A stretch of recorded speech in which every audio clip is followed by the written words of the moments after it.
Bem-vindo à nossa saga.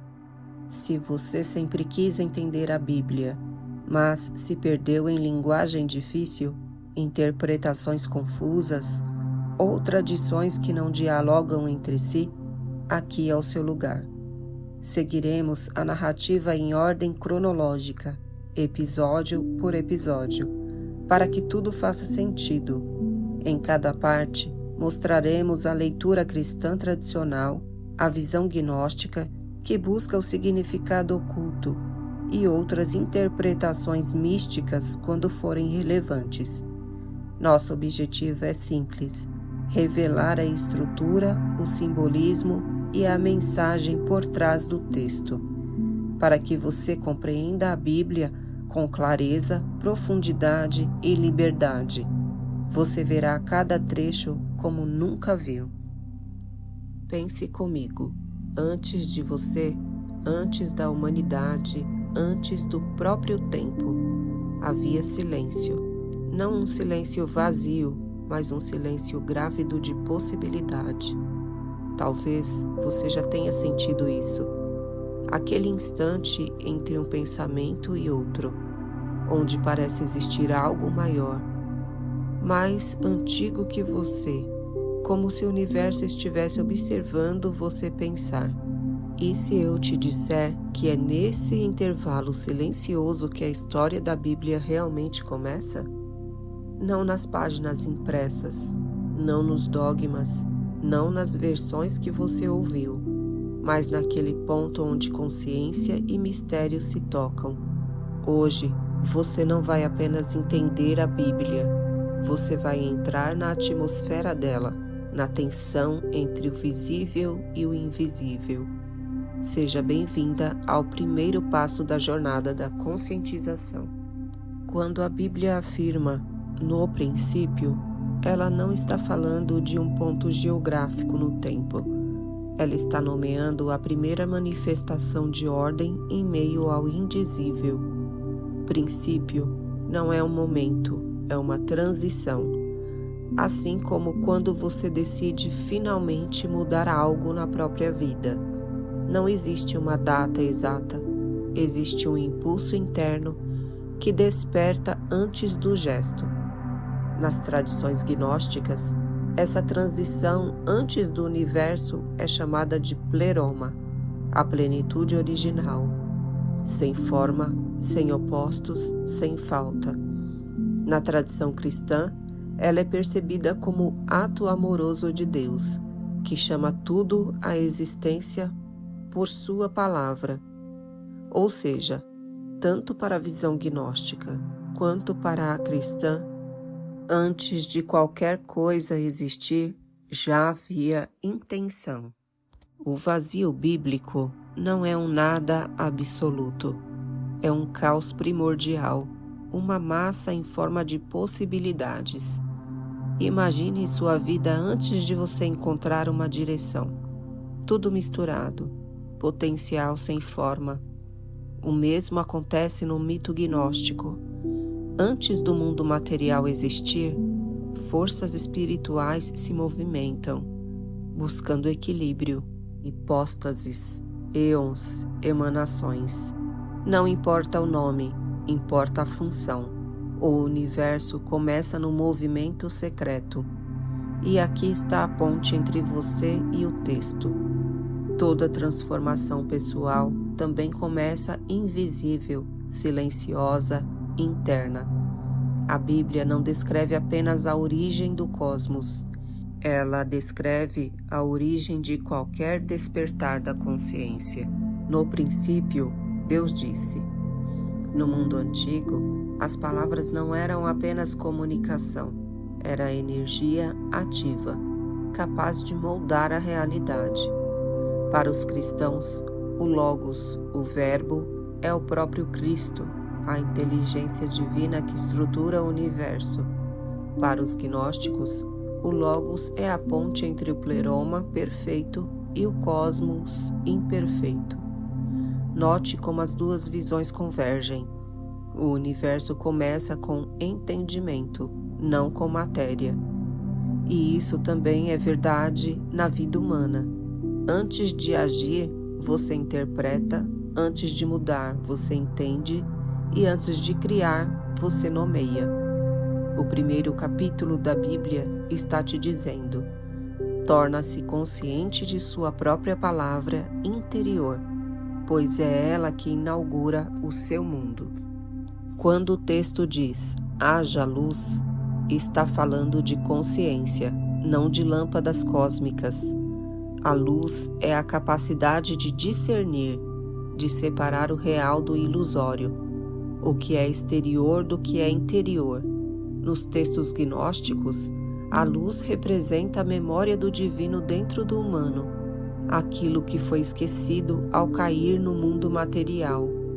No cristianismo, ela é o primeiro reflexo da presença de Deus no cosmos. E aqui está algo profundo. A luz surge antes do sol, da lua e das estrelas. Ou seja, a Bíblia coloca a consciência antes da física. Da mesma forma, qualquer nova fase da vida nasce antes da evidência externa. A luz vem antes da forma, o entendimento vem antes da mudança. As águas superiores e inferiores representam dois estados de realidade, o espiritual e o material. É a primeira grande separação. Tudo que cresce precisa desta distinção. Pensamento e emoção, desejo e ação, sonho e disciplina. A gnose explica essa separação como o momento em que a consciência encarnada se vê dividida entre o mundo transcendental e o mundo físico.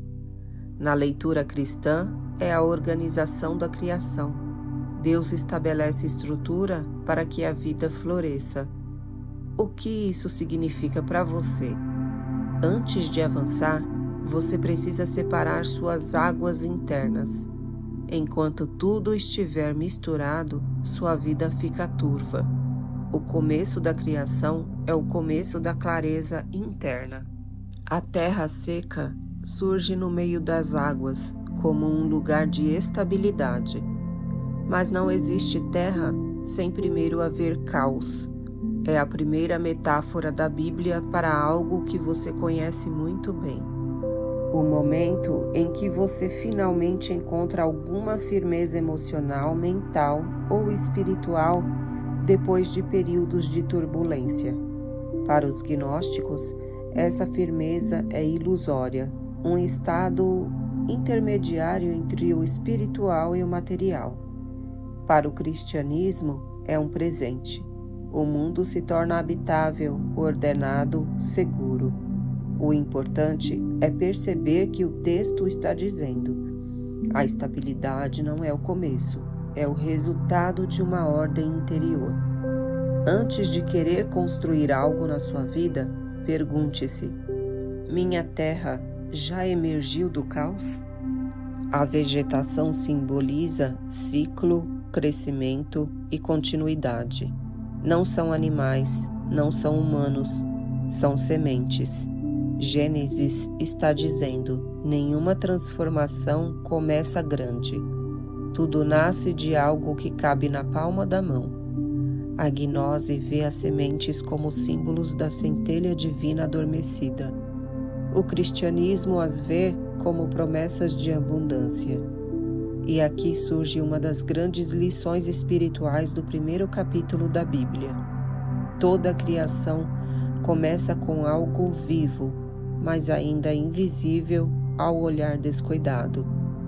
Assim como seus talentos, suas ideias, suas mudanças, você não precisa ver o fruto, precisa confiar na semente. Agora, surgem o sol, a lua e as estrelas. Eles simbolizam ritmos, dias, anos, estações, ciclos.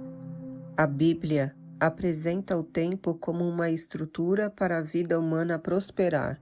Os gnósticos interpretam os luminares como arquitetos do destino material, forças que afetam a alma encarnada. O cristianismo os considera presentes divinos que tornam o cosmos habitável. E aqui está a chave para a sua vida. Não existe crescimento espiritual sem ritmo, sem disciplina, sem repetição.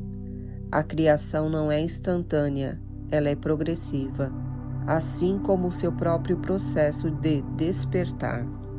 Se o que você está ouvindo está fazendo sentido para você, se a criação não está mais parecendo um mito distante, mas um mapa da sua própria consciência, então considere continuar acompanhando essa série, porque no próximo bloco você vai perceber que a Bíblia não descreve apenas o universo se formando, mas você se formando. Vamos continuar. Peixes e aves representam dimensões internas, os desejos profundos, a água, e as aspirações elevadas, o ar. É uma metáfora antiga, mas poderosa. Para os gnósticos, isso simboliza o movimento da alma entre densidade e leveza. Para o cristianismo, é a diversidade da vida que reflete a criatividade de Deus. Na sua vida, essas criaturas representam seus impulsos e suas inspirações. O texto está ensinando que ambos fazem parte da existência. Nenhum deve dominar o outro. Ambos devem ser abençoados e integrados. A criação continua dentro de você, sempre dividida entre profundidade e altura. Agora surgem animais terrestres, forças instintivas, potências brutas. Na psicologia arquetípica, isso corresponde ao seu lado selvagem, a parte que reage sem pensar, que protege, que teme, que luta. As tradições gnósticas veem o surgimento desse instinto como o peso da matéria sobre o espírito. Na visão cristã, eles são bons, parte de uma criação harmoniosa. A grande revelação aqui é que a Bíblia está reconhecendo sua natureza animal, não para você rejeitá-la, mas para dominá-la com consciência. O caos emocional vira terra firme, os impulsos viram força, o instinto vira intenção. Esse é o caminho do amadurecimento espiritual. Façamos o homem à nossa imagem. Esse é um dos versículos mais comentados da história. Imagem não significa aparência física, significa capacidade de criar, de escolher, de ordenar. O ser humano carrega em si o espírito da criação progressiva. Para os gnósticos, a imagem divina é a centelha aprisionada na matéria. Para o cristianismo, ela é a dignidade suprema do homem. Seja qual for a interpretação, o texto diz a mesma coisa. O homem é um microcosmo do próprio cosmos. Assim como Deus cria, você cria. Assim como Ele ordena o caos, você ordena seu mundo interior. Assim como Ele separa luz e trevas, você discerne verdade e ilusão. O ser humano recebe domínio sobre a criação, mas o termo hebraico não significa exploração, significa governar com sabedoria. É uma metáfora poderosa. Você não controla a vida, mas é responsável pela forma como navega através dela. A gnose interpreta o domínio como a necessidade de despertar e transcender o mundo. O cristianismo vê como a missão de cuidar e proteger. O que isso ensina para você? Que maturidade espiritual não é fuga, é responsabilidade. É governo interior. Você se torna criador do seu próprio universo pessoal quando assume o comando da própria consciência. Deus abençoa a humanidade e diz: frutificai, multiplicai-vos, Em linguagem simbólica, expansão é natural, crescimento é esperado. A consciência não deve ficar estagnada. Para a visão gnóstica, essa expansão é o desafio. Como multiplicar a luz em um mundo material imperfeito? Para o cristianismo, é a cooperação com o plano divino. Hoje, isso significa algo simples. Se sua vida não está expandindo, algo dentro de você ainda não foi ordenado. Volte aos passos anteriores da criação. A Bíblia está te dando um mapa. E aqui chegamos no 7º dia da criação, o mistério do descanso. O descanso não é cansaço, é contemplação, é integração, é o movimento em que você olha para o que construiu e reconhece o ciclo. Os gnósticos veem o descanso como retorno simbólico ao pleroma. Os cristãos o veem como santificação, o espaço onde Deus habita com sua criação. Para você significa: nenhuma transformação está completa sem pausa para integrar o que foi aprendido. A pressa destrói mais sonhos que o fracasso. O descanso é a parte do ritmo divino. E assim, temos o mapa da consciência. Gênesis 1 não descreve o universo físico, ele descreve o processo da consciência humana. Luz, ordem, distinção, estabilidade, crescimento, ritmo, integração. A criação é um manual de despertar interior. A gnose enfatiza a lembrança da origem divina. O cristianismo enfatiza o caminhar com Deus. Ambas visões apontam para a mesma direção. O começo do universo é o começo da sua própria consciência despertando. Vamos entender o simbolismo oculto do 1º capítulo. Cada elemento, luz, água, terra, sementes, luminares, é um arquétipo. Eles falam a linguagem do inconsciente coletivo. A Bíblia se comunica em imagens porque imagens atravessam a mente racional e tocam o nível mais profundo da psique. É por isso que esse capítulo ressoa há milênios.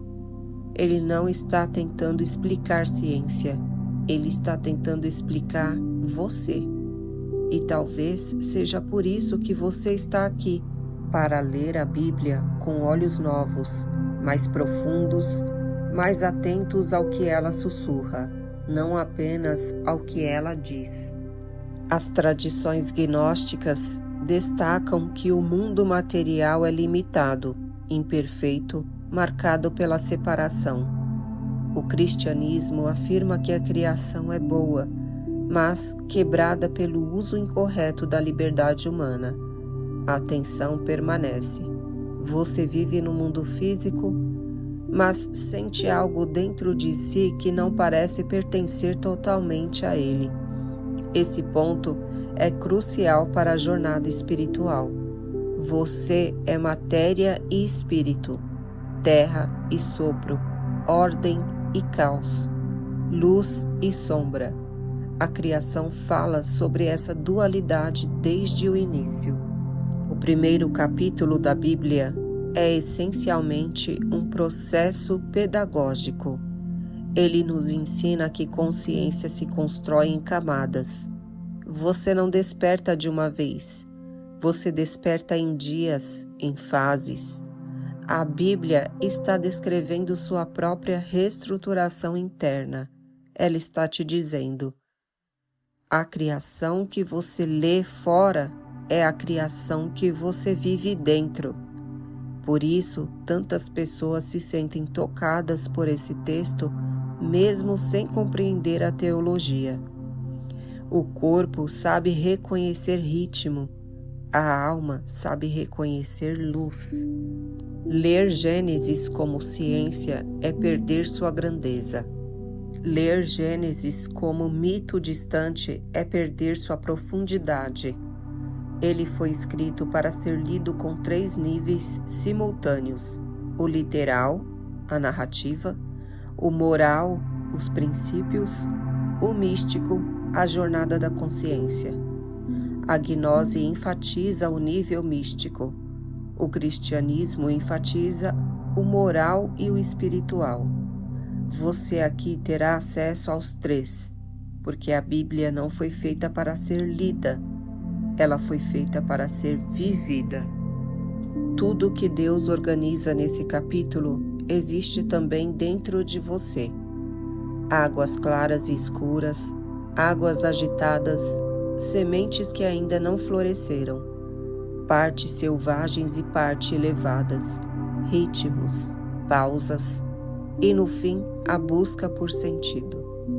A Bíblia abre com um diagnóstico. Você é o universo em processo de ordenação. E cada vez que você coloca luz onde há sombra, repete o primeiro dia da criação. A beleza da repetição. E Deus viu que era bom. Essa frase não é aleatória, ela é uma afirmação de valor. Na visão gnóstica, a bondade está ligada à origem divina da centelha. Na cristã, a bondade intrínseca da criação.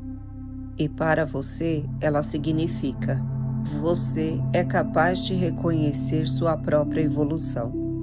Quando você se vê avançando, ainda que pouco, você está repetindo esse refrão primordial. Reconhecer o bom é parte do processo da criação. Depois de 6 dias de manifestações, a Bíblia termina o capítulo com descanso. E esse descanso não é apenas físico, é retorno ao ponto inicial, como a respiração, inspiração, expiração, pausa. O silêncio é o lugar onde a consciência se reorganiza e a jornada espiritual sempre começa e termina nele. Voltar ao silêncio é voltar ao começo. E voltar ao começo é lembrar-se de quem você é. Você acabou de percorrer um capítulo que não fala apenas sobre estrelas e mares. Fala sobre você, sobre sua origem, sobre sua estrutura interna, sobre seu despertar. A criação não está lá fora, a criação está acontecendo agora, dentro de você. Cada vez que escolhe luz, ordem, responsabilidade e consciência. E esse foi apenas o primeiro passo. Se esse episódio te ajudou a enxergar que a Bíblia não começa com o mundo, mas com a consciência antes do mundo, então você está pronto para o próximo passo. No próximo capítulo, vamos entrar finalmente no Gênesis. Não como uma narrativa infantil sobre o mundo sendo montado, mas como um mapa simbólico do despertar da luz, da formação da ordem e do nascimento da realidade.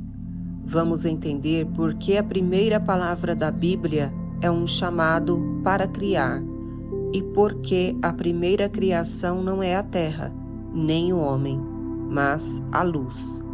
Prepare-se, o episódio 2 é onde o cosmos realmente nasce, fora e dentro de você.